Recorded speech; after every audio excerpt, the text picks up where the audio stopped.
Breaking news చూస్తున్నాం. ఎల్బీనగర్లో IT అధికారుల తనిఖీలు ముగిశాయి. బీజేపీ నేత మహేశ్వరం నియోజకవర్గ బీజేపీ అభ్యర్థి శ్రీరాములు నివాసంలో అధికారులు తనిఖీలు చేపట్టారు. శ్రీరాములు బిజినెస్ పార్ట్నర్ నివాసంలో సోదాలు చేపట్టారు. దాదాపుగా 14 నుంచి 16 గంటల పాటు సోదాలు నిర్వహించిన అధికారులు కీలక పత్రాలు స్వాధీనం చేసుకున్నట్లు తెలుస్తుంది. వెంచర్లకు సంబంధించి సరైన సమయంలో పనులు చెల్లించలేదా లేదా అన్న కోణంలో కూడా సోదాలు చేసి పలు డాక్యుమెంట్స్ను స్వాధీనం చేసుకున్నారు. పిలిచినప్పుడు విచారణకు హాజరు కావాలని ఆదేశాలు ఇచ్చారు.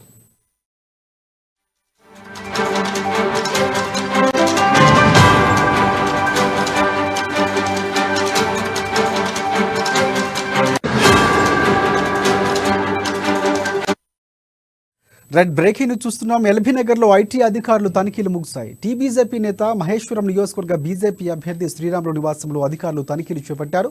శ్రీరాములు బిజినెస్ పార్ట్నర్ నివాసంలో సోదాలు చేపట్టారు.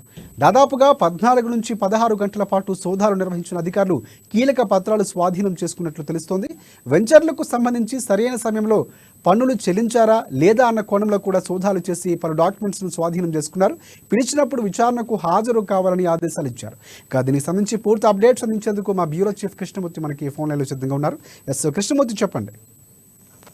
Thank you Rajasekhar. మరోసారి రాష్ట్రంలో ఐటీ కలకలం చెలరేగుతున్నది. ఈసారి అంటే నిన్నటి వరకు కాంగ్రెస్, బీఆర్ఎస్ ఈ నాయకులను జనరల్ గా టార్గెట్ చేశారు ఐటీ అధికారులు. కేంద్ర ప్రభుత్వం ప్రోద్బలంతో ఐటీ దాడులు జరిగాయని చెప్పేసి కాంగ్రెస్ పైన జరిగినటువంటి దాడుల సందర్భంగానే బీఆర్ఎస్ నేతలపై జరిగిన దాడుల సందర్భంగానే ప్రకటించారు. కానీ ఈసారి ఏకంగా బీజేపీకి చెందిన కీలక నేత ఈయన అంటే గత 2018 ఎన్నికల్లో మహేశ్వరం నుంచి మంత్రి సవితా ఇంద్రారెడ్డి మీద పోటీ చేశారు. మొన్న జరిగినటువంటి అసెంబ్లీ ఎన్నికల్లో కూడా అక్కడి నుంచి పోటీ చేశారు, ఓటమి పాలయ్యారు.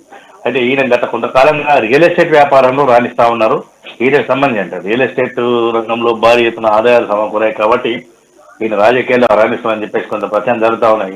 ఈయన ఇంటి మీద నిన్న సాయంత్రం నుంచి జరిగిన దాడులలో ఐటీ అధికారులు సోదాలు నిర్వహించారు. అదేవిధంగా ఈయన బిజినెస్ పార్ట్నర్ గా ఉన్నటువంటి ఎల్బీనగర్లోని ప్రగతి ఇంట్లో కూడా కొంత దాడులు జరిగినట్టుగా తెలుస్తా ఉన్నది. ఈ దాడులలో కొన్ని కీలక డాక్యుమెంట్ల సాధించినటువంటి ఐటీ అధికారులు సరైన సమయంలో మేము పిలిచినప్పుడు విచారణకు రావాలని చెప్పేసి ఆదేశించాలని తెలుస్తా ఉన్నది. అయితే ఇదే కాన్స్టిట్యూన్సీ చెందినటువంటి ఇదే మహేశ్వరం నియోజకవర్గానికి చెందినటువంటి గతంలో మొన్న అసెంబ్లీ ఎన్నికల కొద్ది రోజుల ముందు బడంపేట మున్సిపల్ కార్పొరేషన్ పారిజాత నరసింహరెడ్డి ఇంట్లో కూడా ఐటీ అధికారులు శోధన నిర్వహించారు.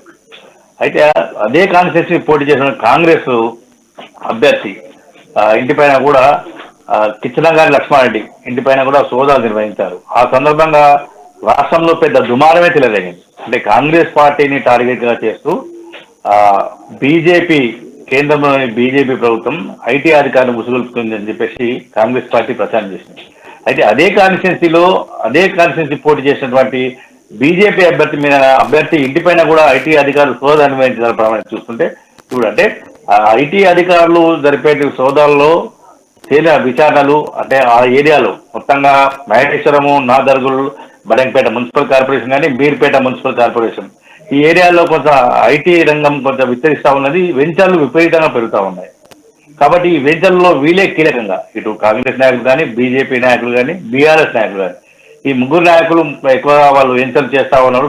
క్రయ విక్రయాలు జరుగుతూ ఉన్నాయి. కాబట్టి అంటే వెంచర్ల సందర్భంగా రాష్ట్ర ప్రభుత్వానికి చెల్లించాల్సిన పనులు కానీ, కేంద్రానికి చెల్లించాల్సిన పనులు కానీ రెరా యాక్ట్ ప్రకారంగా ఇవన్నీ తీసుకుంటున్నారా లేదా, వీటి లావాదేవీలు సక్రమంగా ఉన్నాయా లేవా అనే విషయంలో ఐటీ అధికారులు సోదరు జరుపుతూ తెలుస్తూ ఉన్నది. అంటే ప్రభుత్వానికి చెల్లించాల్సిన పన్నులు ఏ మేరకు చెల్లిస్తున్నారు, ఆ చెల్లింపుల్లో కరెక్ట్గా ఉన్నాయా, ఏమైనా డీవియేషన్స్ ఉన్నాయా అనే విషయాన్ని కూడా అధికారులు కూలంకషంగా తెలిసినదే తమ భేదం లేకుండా అన్ని అంటే బిల్డర్లు ఎవరైనా సరే తప్పులు చేస్తే సహించబోమనేది ఒక సిగ్నల్ ఇస్తుందని దీన్ని తెలుస్తా ఉన్నది. ఏదేమైనా శ్రీరాములు ఇంటిపైన దాడులు జరగడం అనేది కొంత బీజేపీలోనూ చర్చ మొదలైంది. ఇప్పటివరకు రాష్ట్రంలో మనకు తెలిసిన వాటి దీంట్లో రాష్ట్రంలో 1-2 చోట్ల బీజేపీకి సంబంధించిన వెంచర్ల మీద కానీ ఆ కార్యకర్తల నాయకుల విషయంలో కానీ కొంత దాడులు జరిగేస్తాం కానీ మిగతా ఇప్పుడు శ్రీరాములు గారు జరగడం బీజేపీలో కూడా కొంత చర్చ మొదలైంది రాజశేఖర్.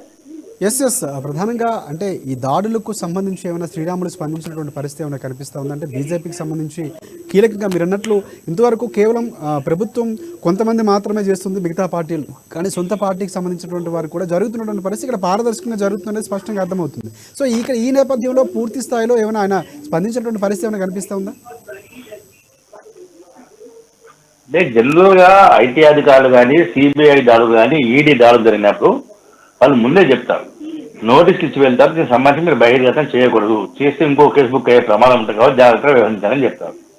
ఇప్పుడు మన ఈడీ విచారణకు వెళ్ళిన అధికారులుగా ఎవరైనా ఈడీ విచారణ ఎదుర్కొనేందుకు వెళ్ళినప్పుడు కూడా వాళ్ళు కూడా పోతే వాళ్ళు అదే ప్రశ్న సమాధానం చెప్పారు, నాకు తెలుగు సమాచారం ఇచ్చారని చెప్తారు. కానీ ఏం జరిగింది, ఇంటర్నల్ గా ఏం చేశారనే విషయాన్ని ఎక్కడ కూడా చెప్పారు. కాకపోతే కొంత మీడియాలో స్పెక్యులేషన్స్ ఎక్కువగా వస్తూ ఉంటాయి. ఈ రకంగా అడిగారు, ఈ రకంగా చెప్పారు, అవన్నీ వాళ్ళు చెప్పలేదు కాబట్టి వాటిని పట్టించుకోరు. కాబట్టి ఇక్కడ కూడా శ్రీరాములు యాదవ్ స్పందించింది, నాకు వాళ్ళు పిలిచినప్పుడు విచారణకు రావాలన్నారు, విచారణకు వెళ్తాను, ఖచ్చితంగా నేను ఐటీ అధికారి సహకరిస్తాను, నేను చేసినటువంటి వెంచర్లో కానీ బిజినెస్ లో కానీ ఇక్కడ ఎలాంటి అక్రమం జరగలేదు, అవినీతి చూడలేదు.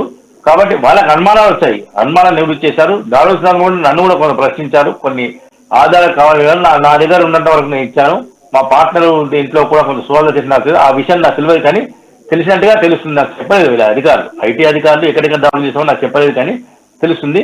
కాబట్టి ఇవన్నీ ఏవైతే ఐటీ అధికారులు అడిగారో వాటన్నిటికి సంబంధించి వాళ్ళు చెప్పిన సమయంకు వాళ్ళు ఏమేమి అడుగుతారు, నోటీసులు ఇస్తుంటారు. ఎంక్వైరీ చేసినప్పుడు వీటికి సంబంధించిన ఆధారాలు తీసుకోనండి, వీటికి సంబంధించిన లెక్కలకు సంబంధించిన పత్రాలు తీసుకురండి, వీటికి సంబంధించిన బ్యాంక్ స్టేట్మెంట్ తీసుకురండి వాళ్ళు చెప్తా ఉంటారు. వాళ్ళకి సంబంధించిన ఏమేమి అనుమానం ఉన్నాయని అట్లాంటి వాళ్ళు ఏమడుగుతారో వాళ్ళు తీసుకెళ్లి నేను ఖచ్చితంగా వాళ్ళకు కావాల్సిన సమాచారం విచారణకు పూర్తి స్థాయిలో సహకరిస్తాను.